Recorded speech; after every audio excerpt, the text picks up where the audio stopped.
Hi everyone. Today I'll be talking about interest rate effect on business.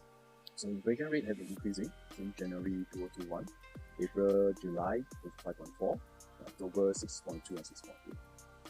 So I found this equation online. If you can find this, the quantitative theory of money. So inflation rate is equal to growth rate of money supply less of growth rate of output. So this is how the inflation rate is being calculated. So a lot of people will say the US is printing a lot of money. In fact, the world is printing a lot of money, much more than before, after Obama came in. So why the inflation rate is still maintained at such a low rate? Because of the growth rate of output. Output means the economy output, so also is meaning the expansion of the business. So when business expand, even with the growth rate of money supply, the inflation is being coupled. So this is partially the kind of equation that we're looking at.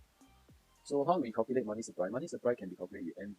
As we see down here, MV equals PT. MV means money supply, that means how much is free, the available quantity of money around. And V means velocity, that means how many times it's being used. So it's equals to what? It's equals to the price of the product or output or whatever times the volume of transactions. So the amount being time you need money to pay. So this should be the equal. So if everything being equal, the price go up, that means it's inflation. Okay. So we also have growth. Under the growth of output, we have been calculated by GDP. GDP means a gross domestic product. Okay. So we divide the nominal GDP by real GDP and then multiply by 100. So nominal GDP is the market value of goods and services produced in the economy, okay, unadjusted for inflation. So it's not being adjusted. But the real GDP is a nominal GDP adjusted for inflation.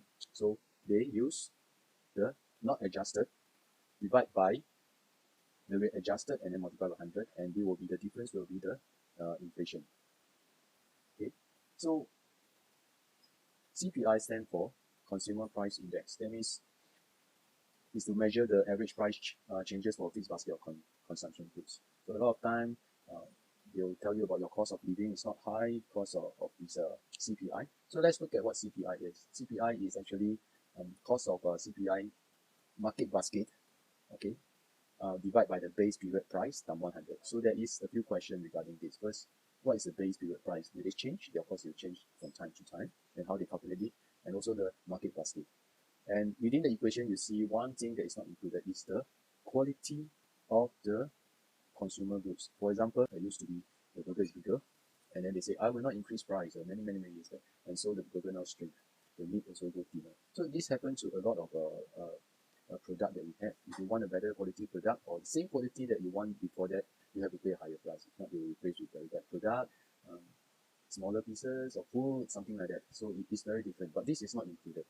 So we can feel sometimes we can feel the inflation in our life. The cost of living going up, our purchasing power going down means the cost of living is going up. But then it's not reflected in the inflation rate, and that is partly the reason because the mathematics sometimes fail to calculate the real situation. So this is just maths, but they got assumptions, and these assumptions is being misused. So let's go back and look at our effect on money supply. So inflation rate, as the money growth, we less of our growth rate of output, our GDP. So as US bring a lot of money, but the US expand, company expand, so the inflation is kept in low. Now the next question. Now interest rate is increasing. When interest rate increase, it means the velocity of the money supply will go down. Why velocity go down? Because it's more expensive to borrow money, people borrow lesser. So the velocity going down, that means money supply should go down. Okay. So when money supply go down, and then growth rate of output continue to increase, it will come to a negative inflation, which is not what the government want. So the only way is the growth rate should go down.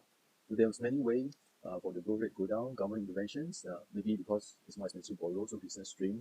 Future people predict that they need to pay more, so they also shrink their business. Whatever it is, it will let the growth rate go down. Or as we see at the second one, the growth rate of output will go down, so that to maintain the inflation rate instead of become a negative inflation, or we can call it a deflation, or it will become a deflation, okay, or maybe disinflation. So the interest rate increase will slowly shrink the whole economy. But what will be the impact like? Suddenly the next year, this year, it's like suddenly this year the US government say they're going to increase interest rate and business just collect it. It won't. A lot of business is going to invest, they are still expanding, this and that. So it takes time, and the way they increase interest rate is slowly. So business will slowly, but ultimately it will slowly subside down because the growth rate of output is going to shrink. So they'll manage the inflation rate in that sense.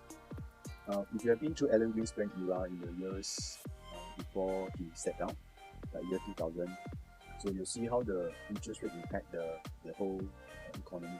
So whenever they talk about interest rate, the market will collapse. After that, you come back up and collapse. So it's actually meant for soft landing of the market. So the market will go into a healthy correction.